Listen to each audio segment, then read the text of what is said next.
राम राम भाई सारा ने। दोस्तों आज हम एक ऐसे इन्फ्लुएंसर की बात करेंगे जिनके संघर्ष की कहानी आप लोगों के अंदर का जो आलस है और बात बात पे एक्सक्यूज़ देने की जो आदत है हम लोगों की कि ये हमसे नहीं हो पाएगा, यार कैसे करेंगे, ये सारी चीज़ें जो हैं वो हमारे अंदर की इनकी कहानी सुन के ही दूर हो जाएंगी। हमारे अंदर भी ये चीज़ आ जाएगी कि हमको भी लाइफ में कुछ करना है। अभी जो आपने स्टार्टिंग में एक क्लिप देखी थी मोदी जी के साथ, आज हम इन्हीं की बात करते हैं। इनका नाम है अंकित भ्यानपुरिया। वैसे तो इनका नाम अंकित है, भ्यानपुरिया इनके गांव का नाम है और ये कुश्ती और इन सब चीज़ों में है, इस वजह से अपने नाम के पीछे भ्यानपुरिया लगाते हैं। आज हम इनकी बात करेंगे। आज से कुछ टाइम पहले इनको शायद ही कोई नहीं जानता था, बट अभी मोदी जी के साथ आने के बाद इनको पूरी दुनिया बहुत अच्छे से जानने लगी है। भारत में क्या विदेशों में भी लोग इनको जानने लगे हैं कि आखिर ऐसा कौन सा बंदा है जो मोदी जी के साथ आके स्वच्छ भारत अभियान में खड़ा है, और ऐसा क्या खास है इस बंदे में कि मोदी जी खुद इनसे मिलने के लिए चले गए। अब मोदी जी इनसे मिलने तो पहुंच गए, उसके बाद कुछ सवाल भी उठ रहे हैं जनता के मन में और हमारे विपक्ष के मन में। चलिए जानने की कोशिश करते हैं कौन से ऐसे सवाल हैं। सवाल ये है, ऐसा क्या खास है अंकित जी में जो मोदी जी मिलने पहुंच गए? क्या मोदी जी की इसके पीछे भी कोई राजनीति है? और विपक्ष का क्या मानना है इन सारी चीज़ों के पीछे? इन्हीं सारे सवालों का जवाब जानने की कोशिश करते हैं अपने इस टॉपिक पे। ये सारी सवालों को जानने से पहले दोस्तों हमें थोड़ा जानना चाहिए अंकित जी के बारे में, क्योंकि अगर हमें अंकित जी के बारे में और उनकी लाइफस्टाइल के बारे में ही नहीं पता होगा, सिर्फ हम इन सवालों की बात करें तो कोई लाजिब बात नहीं होगी। अगर हम अंकित जी के बारे में बात करें तो हमें थोड़ा पीछे चलना पड़ेगा इनकी बचपन की ओर। इनका जन्म होता है 31 अगस्त 1993 में भ्यानपुरिया सोनीपत हरियाणा में। बचपन से ही ये वैसे तो बहुत ज़्यादा सीधे साधे बालक थे और इनकी जो पढ़ाई थी, स्टडीज़ थी, वो बहुत अच्छे पढ़ने में थे। अगर हम बात करें, इन्होंने खुद बताया कि जब सरकारी स्कूल में ये पढ़ते थे उस टाइम पे, तो इनको मॉनिटर बनाया गया था क्लास का। तो आप सोच सकते हैं कितना ब्रिलियंट लड़का था ये।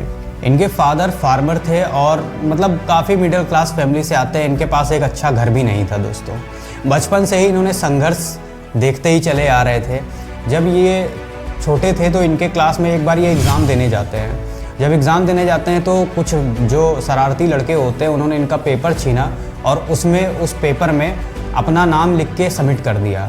आप सोच सकते हैं उसके बाद इनके साथ क्या हुआ होगा। उसी दिन से अंकित जी समझ गए थे कि लाइफ में सीधा होना भी ज़्यादा अच्छी बात नहीं है। रोज़ रोज़ ये सारी चीज़ें देख के जब वो अंकित घर आते थे, बताते थे आज मेरे साथ ऐसा हुआ, आज मेरे साथ वैसा हुआ, तो उनके फादर भी सोचते थे कि यार ये सारी चीज़ें क्या है। एक दो बार वो स्कूल में जाके कंप्लेन भी करते बट कुछ नहीं होता है उसके बाद भी।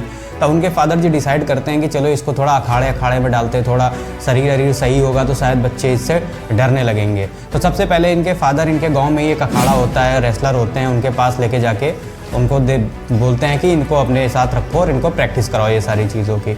अब अंकित जी को हालांकि रेसलिंग पसंद नहीं थी, बट उनके फादर को रेसलिंग पसंद थी, इस वजह से उन्होंने जाना चालू करा। धीरे धीरे पहले उन्होंने स्टार्टिंग के 2 साल रनिंग करी, थोड़ा बहुत एक्सरसाइज, ये सारी चीज़ें। और अभी जो फेमस हुए, लोगों को लगता है कि यार ये तो अभी बहुत जल्दी हाल ही में फेमस हो गया।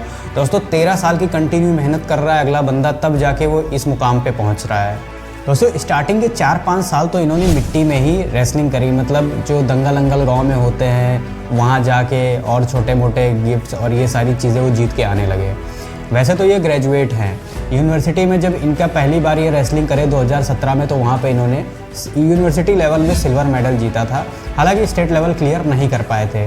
2018 में हिमाचल प्रदेश में एक बार और रेसलिंग होती है, वहाँ पे जाते हैं दंगल में, वहाँ पे इनको इंजरी हो जाती है। 2019 और 20 में ये फिर कड़ी मेहनत करते हैं, बट फिर भी किस्मत साथ नहीं देती और इनको फिर से इंजरी हो जाती है और इनको फिर से रेस्ट करना पड़ता है। उस टाइम पे इनका वेट भी बहुत ज़्यादा बढ़ जाता है और इनको ये लगता है कि अब लाइफ में पता नहीं क्या होगा, कैसे होगा। इतनी इंजरीज़ के बाद भी दोस्तों इन्होंने हार नहीं मानी। अभी नॉर्मल कोई होता तो यही सोचता यार इतनी इंजरीज़ हो रही हैं, छोड़ो यार इन सारी चीज़ों को, क्या फिट रहने में रखा है, आए दिन तो इंजरीज़ हो रही हैं, छोड़ो हम कुछ और करके कमा लेंगे। बट दोस्तों इन्होंने हार नहीं मानी। इनको मोटिवेशन करती थी इनकी गरीबी, क्योंकि बचपन से ही इन्होंने गरीबी देखी थी और इन्होंने ठान रखा था कि इनको कुछ करना है लाइफ में। दोस्तों कहते हैं कि जीवन में जो मोटिवेशन होता है वो सबसे ज़्यादा हमें घर वालों की आर्थिक स्थिति से ही मिलता है। इससे बड़ा कोई मोटिवेशन शायद ही कोई दे सकता है। अगर हम अपने फादर की आंखों में देखते हैं तो सबसे ज़्यादा हम मोटिवेट होते हैं कि यार ये कितनी मेहनत करते हैं। वैसे ही अपने फादर की आंखों में देखते थे, परिवार की हालात को देखते थे, ये फिर से उठते थे, फिर मेहनत करना चालू करते थे, फिर कंटिन्यू रनिंग, 2 टाइम एक्सरसाइज, ये सारी चीज़ें उन्होंने फिर से कंटिन्यू करी। वैसे तो हम सब इनको यूट्यूब और इंस्टाग्राम से जानते हैं, बट दोस्तों हम ये नहीं जानते हैं कि 2013 से इनका यूट्यूब चैनल था, बट ये कॉमेडियन चैनल था, खागड़ हरियाणवी करके चैनल का नाम था। बाद में इन्होंने अपना चैनल अंकित बयानपुरिया के नाम से रख लिया, जहाँ पे ये देसी फिटनेस के तरीके बताते थे और इन्फ्लुएंस करते थे लोगों को। कहते हैं ना कि बॉडी बिल्डिंग कोई आसान खेल नहीं है। बॉडी बिल्डिंग जो है उसमें बहुत ज़्यादा डाइट की ज़रूरत होती है, बहुत ज़्यादा पैसों की ज़रूरत होती है। कोई नॉर्मल बंदा ये सारी चीज़ें नहीं कर सकता है।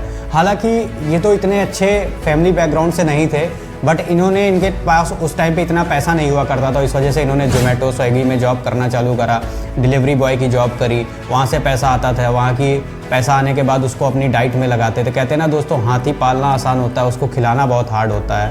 वैसे एक बॉडी बिल्डिंग करना बहुत आसान है, कहने में बहुत अच्छा लगता है कि यार उसकी बॉडी इतनी अच्छी बन गई देसी तरीके से।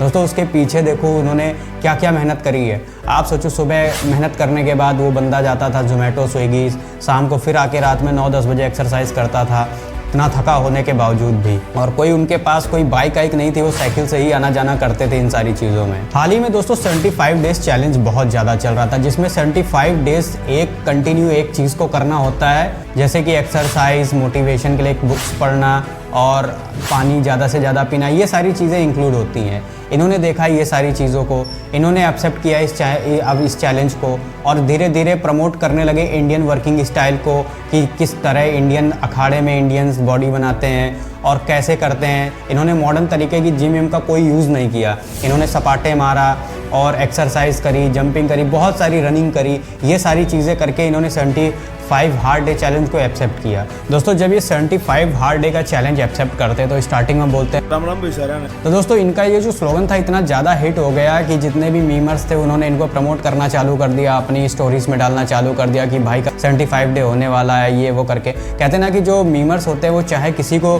प्रमोट कर सकते हैं, वो चाहे किसी को डिमोट कर सकते हैं। इस वजह से ही इतने ज़्यादा फेमस होते हैं। और अचानक से अगर हम बात करें स्टार्टिंग 2023 में, तो इनके चैनल में सिर्फ और सिर्फ 100 के सब्सक्राइबर्स थे। इन्होंने सिल्वर प्ले के बटन के साथ भी अपनी फ़ोटो डाली थी।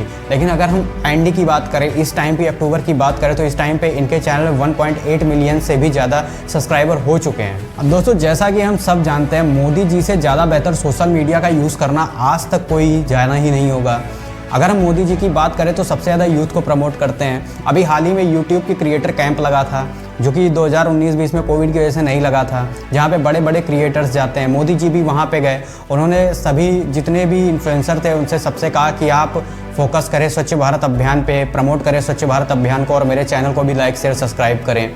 उसके बाद दोस्तों आप भी जानते हो कि मोदी जी कितना ज़्यादा एक्टिव रहते हैं इंस्टाग्राम और सोशल मीडिया साइट्स पे। जिस टाइम पे ये ट्रेंड पे चल रहे थे अंकित जी, उस टाइम पे मोदी जी इन्हें नोटिस करते हैं।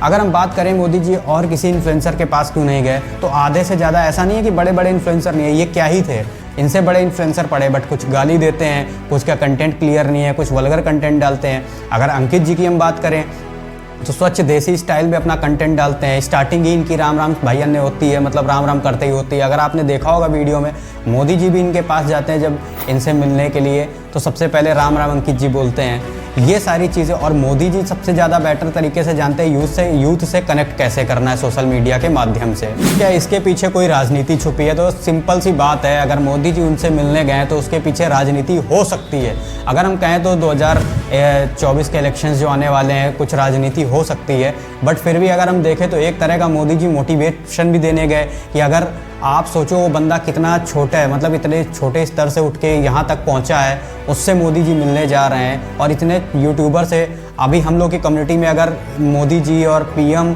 और प्रेसिडेंट भी मिलने आने लगे तो बहुत बड़ी बात होती है दोस्तों एक यूट्यूबर के लिए। कुछ विपक्षी दल जिनका कहना है कि मोदी जी ये सारी चीज़ें राजनीति के लिए कर रहे हैं। अब दोस्तों राजनीति अपनी जगह पे है, स्वच्छ भारत अभियान अपनी जगह पे है, और ये सारी चीज़ें अपनी जगह पे हैं। और मोदी जी की अगर हम बात करें तो उन्होंने सिर्फ मोटिवेट किया है। अगर हम बात करें कुछ विपक्ष के नेता, उनका कहना अगर ये लड़का मुस्लिम होता तो मोदी जी ना जाते। तो ऐसा नहीं है दोस्तों कि वो राजनीति में जाति स्वभाव ये सारी चीज़ें देख के उस बंदे से मिलने गए, बट उनका मिलने का मकसद ये था कि उन्होंने देसी स्टाइल में जो प्रमोट किया, और मोदी जी भी ज़मीन से जुड़े हुए आदमी हैं, इस वजह से ये इतना ज़्यादा ट्रेंड पकड़ता है और मोदी जी उनसे मिलने के लिए जाते हैं। और राजनीति जो है उनका काम ही है, आज ये बोलेंगे कल वो बोलेंगे। मोदी जी कितना अच्छा कर लें वो बोलेंगे, कितना बुरा क्यों ना कर ले तब भी वो बोलेंगे। आशा करता हूँ दोस्तों आपको ये वीडियो समझ में आया होगा। मिलते हैं आपसे अगले वीडियो में। अगर मेरा वीडियो थोड़ा सा भी आपको अच्छा लगा हो तो मेरे चैनल को लाइक करें, शेयर करें, सब्सक्राइब करें। धन्यवाद।